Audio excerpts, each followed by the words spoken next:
नमस्कार दोस्तों। आज मेरे सब्सक्राइबर ने मुझे एक ऐसी कहानी सुनाई जिसे सुनने के बाद मेरी रूह कांप गई।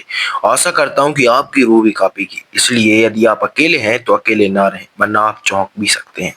तो चलिए बताता हूँ। मैं मेरे सब्सक्राइबर की जगह ही खड़ा होकर आपको पूरी कहानी सुनाऊंगा। आपको पढ़ने को मिलेगा। जो मैंने बोला है वो आप पढ़ भी सकते हैं। ठीक है। एक लड़के की आत्मा के बारे में जो एक इत्र बनाने की फैक्ट्री में काम करता था, और कैसे उसकी आत्मा एक जय नाम के लड़के के पीछे लग जाती है। अक्सर जब भी मैं अपनी स्कूल बस के स्कूल जाता था, हमारी बस बच्चों को लेकर एक पुराने जंगल के रास्ते से गुजरती थी। वैसे तो यही हमारा रोजमर्रा का रास्ता था। तब मैं बहुत छोटा था, पर मुझे आज भी याद है जब हमारी बस उस टूटे हुए रास्ते से गुजरती थी, मेरी निगाहें एक पेड़ के नीचे बनी कब्र पर पड़ती थी। मैं हमेशा उस कब्र को देखकर सोचता था कि यह कब्र किसकी होगी, पर कभी जान नहीं पाता था। एक दिन मुझे पता नहीं क्यों सूझा, मैंने सोचा कि क्यों ना मैं इस पुरानी कब्र के पास जाकर देखूं, शायद मेरी जिज्ञासा शांत हो जाए। फिर एक दिन शाम को मैं उसी रास्ते से गुजर रहा था। मैंने अपनी साइकिल को एक किनारे पर लगाया और उस कब्र के पास गया। कब्र कोई ज्यादा पुरानी नहीं थी। उसके आसपास सूखे पत्ते बिखरे हुए थे। मैंने नाम पढ़ने की कोशिश की, पर वह मटमैला होने के कारण पढ़ नहीं सका। मैं वहीं कुछ देर बैठा रहा।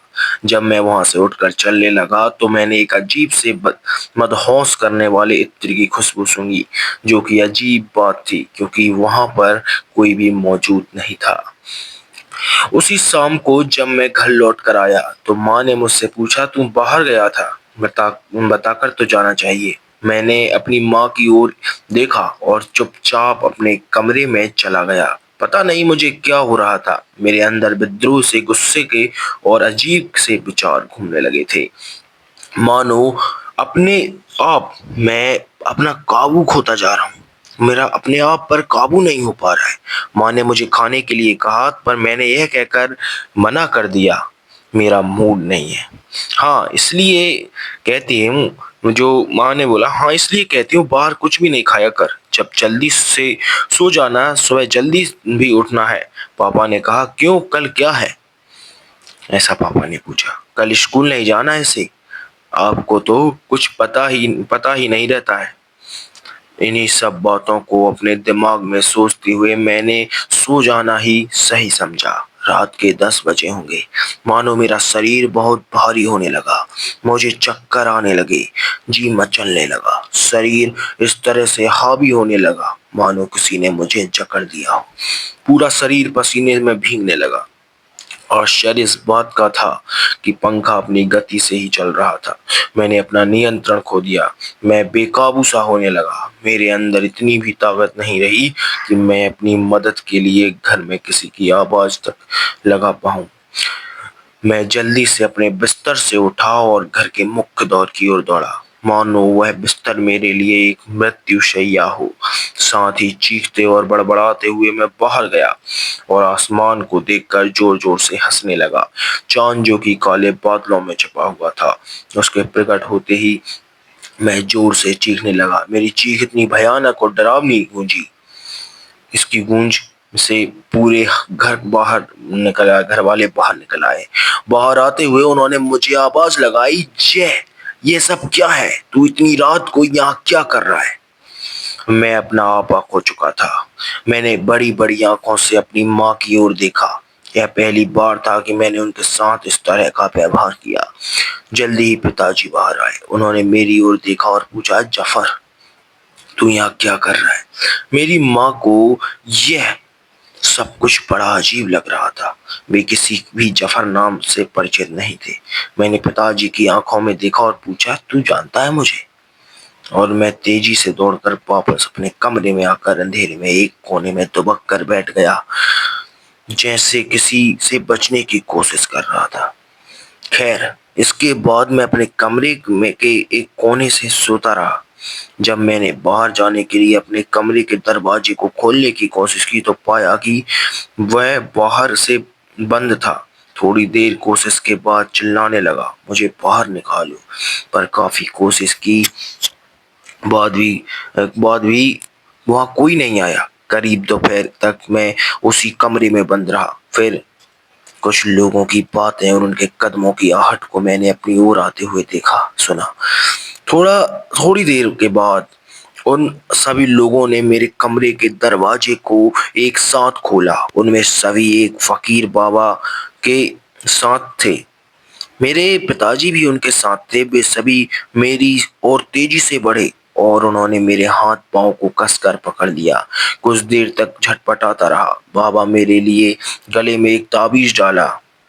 बाबा ने जो मेरे लिए एक ताबीज बनाया तो मेरे गले में डाल दिया, जिसके बाद उन्होंने मेरे ऊपर एक इत्र को डाला। इसकी महक मुझे जानी पहचानी लग रही थी।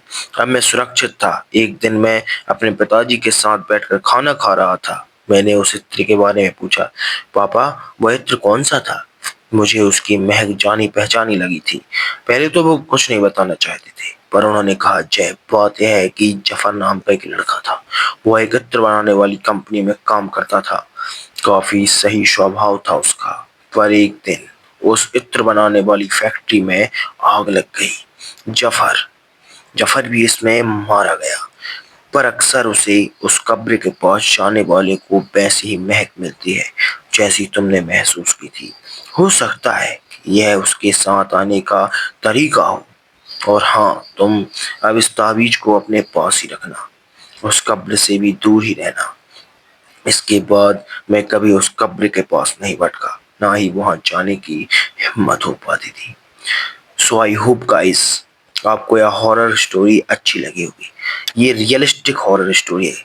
और यदि आपके पास भी, आपके साथ भी ऐसी कोई घटना हुई है जिसमें आप इतने डर चुके थे कि आप बता भी नहीं सकते, आपको कोई ऐसा पैरानॉर्मल चीज लगी है, पैरानॉर्मल एक्टिविटी आपके साथ हुई है, तो आप हमारी जीमेल जो कि डिस्क्रिप्शन बॉक्स में है उस पर मेल कर सकते हैं।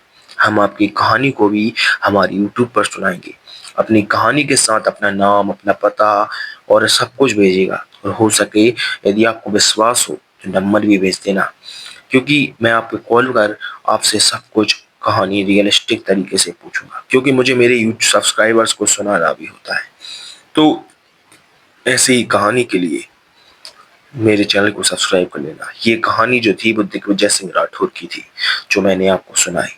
यदि आप ऐसी कहानियां सुनना पसंद करते हैं तो चैनल को भी सब्सक्राइब कर लेना, क्योंकि इस चैनल पर हर 2 दिन के बाद तीसरे दिन आपको ऐसी कहानी सुनने को मिलेगी।